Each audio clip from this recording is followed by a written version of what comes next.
Hello friends, जय बाबा बगला मुजदवासी। देखिए मैं यहाँ पे आ चुकी हूँ सैलानी दरबार में। आपको ऐसा लगता होगा। अभी देखिए यहाँ पे आई हूँ, सामान की तैयारी चालू है और अब यहाँ पे सब सामान की तैयारी करनी है। मैंने जैसे कहा ना कि अभी 2 दिन में यहाँ पे पूरी दिन 2 दिन पूरे यहाँ ही रहूँगी। यहाँ पे अभी देखिए लाइट भी नहीं है, पंखा भी नहीं है और यहाँ पे अभी सब काम चालू है। सबको कल ऐसा लग रहा था कि इन्होंने एक दिन के लिए वीडियो बनाया, तो क्या है जो आई हूँ। यहाँ पे सारा सामान ऐसे ही पड़ा है। अभी थोड़ा साफ़ सफाई होगा, खाना बनाएंगे, खाएंगे, चीज़ें होंगी, पूजा करूँगी। और आज 2 दिन की रात यहाँ पे पूजा चालू होगी। ठीक है, 2 दिन यहाँ पे मंत्र जाप सब चालू रहेगा। किसी ने अभी कमेंट बॉक्स में लिखा है, कोई मलाड से है भाई, कह रहे हैं कि अगर आप उद्धव बाला साहब ठाकरे जी के साथ है, कांग्रेस के साथ है, तो हम आपके साथ है। देखिए मैं सिर्फ और सिर्फ अपने उद्धव बाला साहब ठाकरे जी के साथ हूँ। कांग्रेस उद्धव बाला साहब ठाकरे जी से हाथ मिलाए थे, इसलिए मैं उनकी हेल्प कर रही थी। बाकी मेरा पूरा पूरा पूरा सपोर्ट मेरे उद्धव बाला साहब ठाकरे जी के साथ है। और राज ठाकरे जी जो है वो मेरे आइडल है। मैंने क्या कहा आपको, मैं बाला साहब ठाकरे जी को भी अपना आइडल मानती हूँ। मुझे उनका भाषण सब कुछ बहुत अच्छा लगता है। एक्चुअली बात कैसी मालूम है, जब इलेक्शन आता है ना, तो इलेक्शन के टाइम पे कोई इलेक्शन में वोट नहीं देते। हाँ, वोट तो किसी और पार्टी को दी जाती है, लेकिन गुंडागर्दी में नाम डालना हो, कहीं नाम खराब करना हो, तो हमारे राज भाई का नाम खराब किया जाता है। मैं इतनी बड़ी नहीं हो गई हूँ कि उनका पूरा नाम लूँ, लेकिन वो मेरे भाई हैं। और एक बहन को बहुत बुरा लगता है जब उसके भाई का नाम खराब किया जाए। देखिए मैं चाहती हूँ, मैंने जो सुबह वीडियो बनाई है उसमें ये ज़रूर कहा है कि ये मत बोलो मत बोलो, लेकिन बात ऐसी है कि मेरा बस ये कहना है कि आपस में लड़ो मत, आपस में किसी से भी लड़ो मत। अगर कोई इंसान आपसे बदतमीजी कर रहा है, उसका जवाब दो। बात सही है, अगर हम महाराष्ट्र में रहते हैं, हमें उनकी भाषा आनी चाहिए, बहुत सालों से रहते हैं, लेकिन ये है कि उस चीज़ के लिए ज़बरदस्ती मत करो। और अगर आप कर रहे हैं तो हमारे राज भाई का नाम मत खराब करो। बस ये बात है, मेरा ऐसा कहना है। मैं ये नहीं बोलूँगी कि हम जहाँ रहते हो वहाँ बोलना नहीं चाहिए, लेकिन आज की तारीख में आप रील्स उठा के देखो, एक एक जगह पे होली के टाइम पे जबरदस्ती परिवारों को रोक के मारा गया है, धूप जमाया गया है। किसी को जबरदस्ती रोक के उनसे पूछा जाता है, तुम गवर्नमेंट के आदमी हो, हम लोग हमारी वजह से तुम्हें पैसे मिलते हैं, ये मिलते हैं। टाइम पे टैक्स तो भरते नहीं हो, लोन दिया हुआ तो पे करते नहीं हो। हाँ, सब जगह कर्जा लेके बैठे हो और ऊपर से ऐसी बात करते हो। बताओ, अभी आपको सच बोलूँ तो लाड़की बहन योजना में पैसे मिलने की वजह से आपने वहाँ पे ध्यान दिया। तो जब मैं चाहती हूँ कि अगर हमारे राज भाई को, उद्धव बाला साहब ठाकरे जी को इतना ही फॉलो किया जाता है, तो उन्हें उस जगह पे पदवी पे खड़ा करो ना। और मैं अपने उद्धव बाला साहब ठाकरे जी को ही मानती हूँ, क्योंकि मेरे भाई हैं। राज भाई मेरे भाई हैं, राज ठाकरे जी भी मेरे भाई हैं। उनके लिए विद्या देवी इस जगह पे जो मैं सैलानी दरबार में बैठी हूँ, अपने उद्धव बाला साहब ठाकरे जी को सीएम बनता देखने के लिए, दोनों भाइयों को एक होता देखने के लिए यहाँ मेहनत करने बैठी हूँ, यहाँ सारी परीक्षा कर रही हूँ। मेरा मानना है कि 40 दिन की पढ़ाई में मेरे सैलानी बाबा मुझे इतना आशीर्वाद तो देंगे कि मैं लोगों का भला कर सकूं और मेरे भाई को उसकी पदवी पे बिठा सकूं। यहाँ की 40 दिन की पढ़ाई पूरी करने के बाद मैं सीधे जाऊंगी दतिया में, जहाँ बगलामुखी का मंदिर है। वहाँ बगलामुखी का 11 लाख का अनुष्ठान होगा।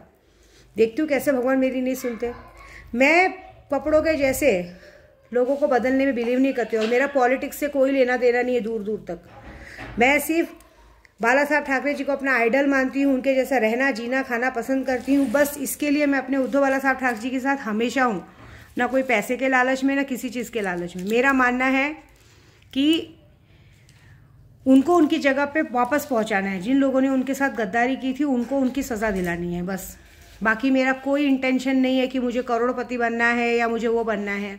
मैं ऑलरेडी करोड़पति हूँ, जहाँ जा रही हूँ, रह रही हूँ, खा रही हूँ। मेरे एक बात बताओ, देखिए हम ब्राह्मण है जात के, हम पंडित हैं, हमें बचपन से सिखाया जाता है। मेरे पापा भी बचपन से सिखाया, अगर हमें खाना बनाना आता है, खुद रहना आता है, तो हम कहीं भी रह सकते हैं।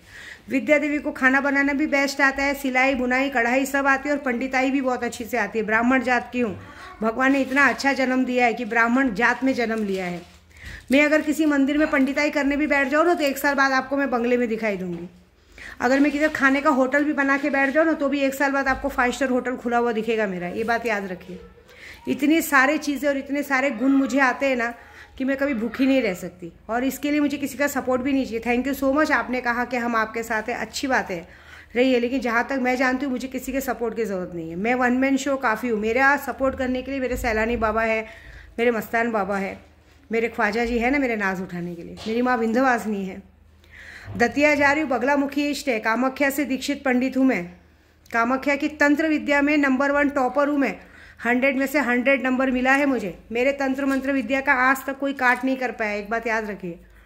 अगर मेरा दिमाग खराब हुआ और मैंने किसी का मारण मोहन वशीकरण कर दिया तो एक बात याद रखो कि उस इंसान को फिर मुझसे कोई नहीं बचा सकता। अगर मैंने आपके नाम से मारण मोहन वशीकरण किया है, आपको पागल होने से कोई नहीं बचा सकता। हम एक ऐसा जहर का इंजेक्शन डालते हैं जो धीरे धीरे धीरे असर करता है।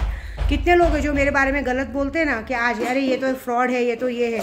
आप देख लीजिएगा 24 घंटे में उनके साथ कुछ ना कुछ नुकसान हुआ रहता है। उनका कहीं एक्सीडेंट हो जाता है, कहीं पैसों का नुकसान हो जाता है, कहीं कुछ हो जाता है, कुछ ना कुछ ऐसा होता है जो वो असोचनीय होता है।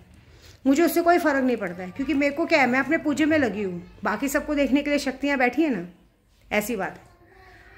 मेरा मानना यह है कि ज्ञान बांटने से बढ़ता है, लेकिन फ्री में बांटने से ही बढ़ता है। क्योंकि अभी मैं यहाँ रुकी हूँ जहाँ भी जगह पे, वहाँ मुझे कोई फ्री में तो नहीं दे रहा, मुझे हर एक चीज़ का पैसा पे करना पड़ेगा। राशन लाऊंगी, खाना बनाऊंगी, तभी तो खाऊंगी ना। बहुत सारे लोग पूजा कराना चाहते हैं लेकिन टाइम पे पैसा नहीं देना चाहते। बताओ कैसे चलेगा।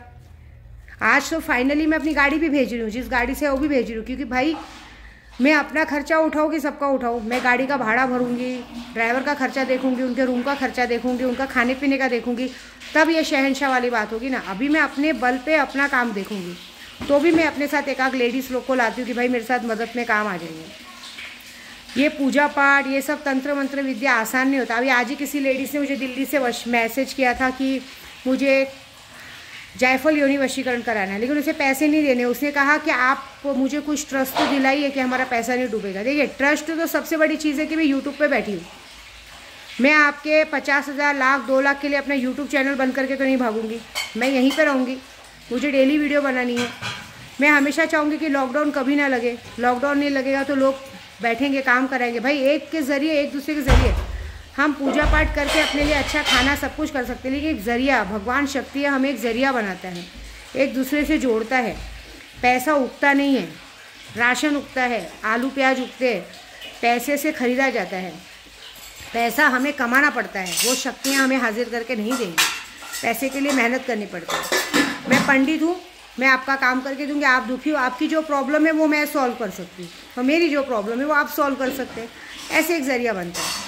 बहुत सारे जन कहते हैं कि आप हमारा पूजा कर दीजिए, हम आपको पैसा दे देंगे। अरे भाई आप एक बात बताइए, आप अभी नौकरी पे जाते हैं और आपको बोला जाएगा कि आप नौकरी कीजिए, जब हमारे पास पैसा आएगा तब आएगा, तब आप करेंगे क्या?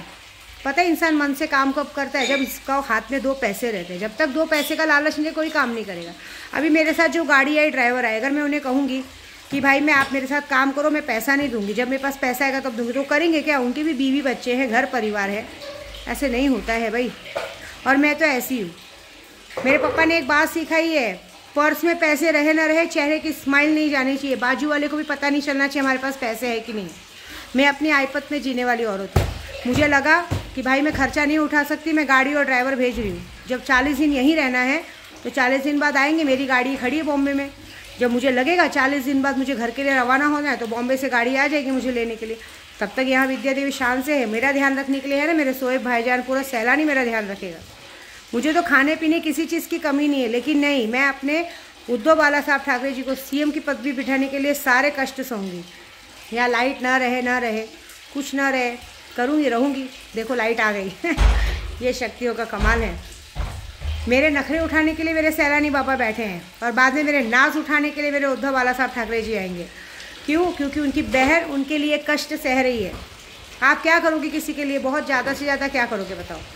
रैली में जाओगे, उनके लिए व्रत रखोगे, नंगे पैर चलोगे। विद्या देवी ने 40 दिन का व्रत रखा है। घर परिवार सब छोड़ के अपने हाथ से बनाएगी, अपने हाथ से खाएगी और उनके लिए पूजा करेगी। और देखना कितने शान से उनके मुँह की लाली चमकाएगी। ये पूरी दुनिया और पूरा महाराष्ट्र देखेगा। ठीक है, जय माता दी।